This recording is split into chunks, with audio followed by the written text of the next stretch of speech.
Welcome back, everybody.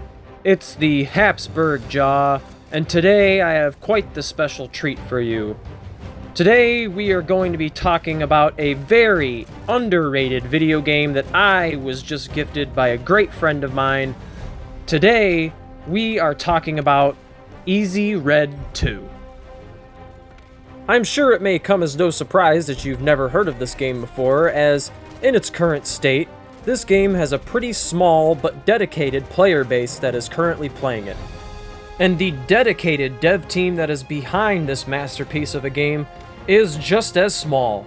I believe only 5 people, you heard that right, only 5 people made this expansive and massive game.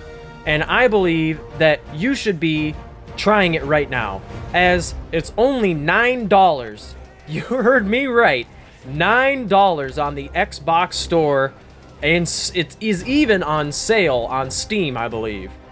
The DLC is also just as cheap at only $5 a pop. So what are you doing? Get out there and get yourself some Easy Red 2. Now, I'm not done just yet ranting and raving about this game, as usually with these types of videos that I make, I like to break down the game and explain a little bit of what's going on here. Get under the hood, so to speak.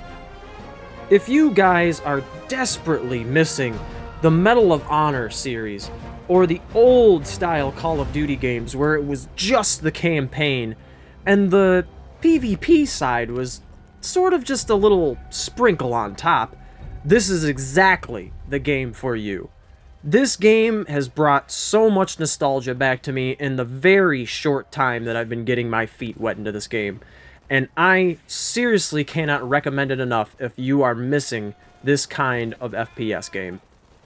The content you will receive with just the base game includes the Battle of Tunisia, the Battle of Kos, the Battle of Anzio, the Battle of Kwajalein, and the Battle of Macon, with also reworks coming to both the Battle of Anzio and the Battle of Kwajalein.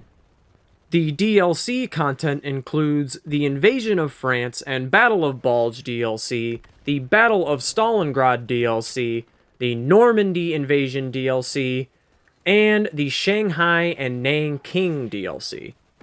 I hope I didn't get your feathers all ruffled up by mentioning the Shanghai and Nanking DLC, because believe me, when I heard that the Chinese and the Japanese got a theater in this video game, I couldn't have been more ecstatic. And like I said, the uniqueness of this game really comes from the fact that the game is really centered around the campaign mode, and the PvP is really just sort of an optional thing in the background where you really don't have to do it. The main part is the history of the game and the fact that you can go through multiple theaters of war and multiple campaigns and really put a whole day into just playing historical reenactments, essentially. And before each campaign begins, you get a small little excerpt of sort of the context surrounding the battle or the campaign you are about to start, so you aren't going in completely blind and you really know where the war is going to at that point in time. And truthfully, compared to other milsim type tactical shooters, I really like to say that this is really one of the easiest ones to get into. If you've ever played games like Hell Let Loose or Arma Reforger, I think that you will get into this game lickety-split. You will have no issues learning the controls, learning the different roles and commands in the game, and truthfully, you will really hit the ground running if you really like this style of game.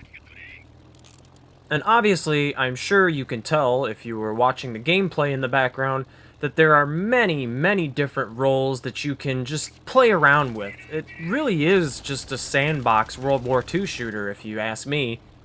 And I think one of the most unique parts of this game is the fact that you can freely switch between different squad members within the AI unit that you are commanding.